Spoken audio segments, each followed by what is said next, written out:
शिमला मिरची लागवडीमध्ये सुरुवातीपासून फास्ट वाढ होण्यासाठी आणि शिमला मिरचीमध्ये जास्त उत्पादन घेण्यासाठी बेसल डोस खूप महत्त्वाचा असतो। तर बेसल डोसमध्ये आपण शिमला मिरचीला लागणारे सर्व प्रकारचे पोषक तत्व असणं खूप महत्त्वाचं आहे।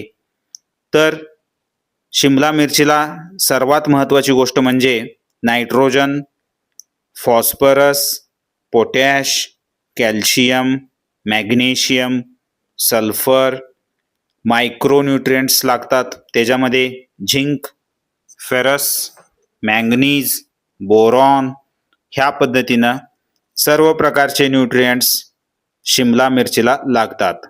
तर आपण शिमला मिरचीची लागवड करत असताना बेसल डोसचा वापर करणं खूप महत्त्वाचं आहे।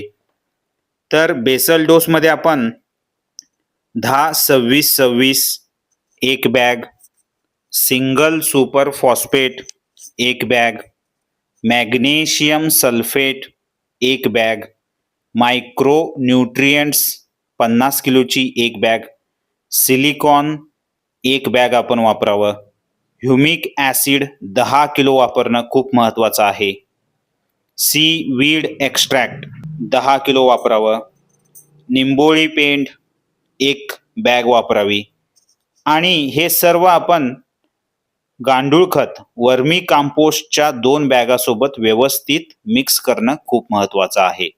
त्यानंतर आपण बेसल डोस वापरू शकता। तर सुरुवातीपासून फास्ट वाढ होण्यासाठी आणि जास्तीत जास्त उत्पादन घेण्यासाठी सर्व प्रकारचे न्यूट्रिएंट्स शिमला मिरची लागवडीमध्ये वापरणं खूप गरजेचं आहे। तर हा बेसल डोस आहे।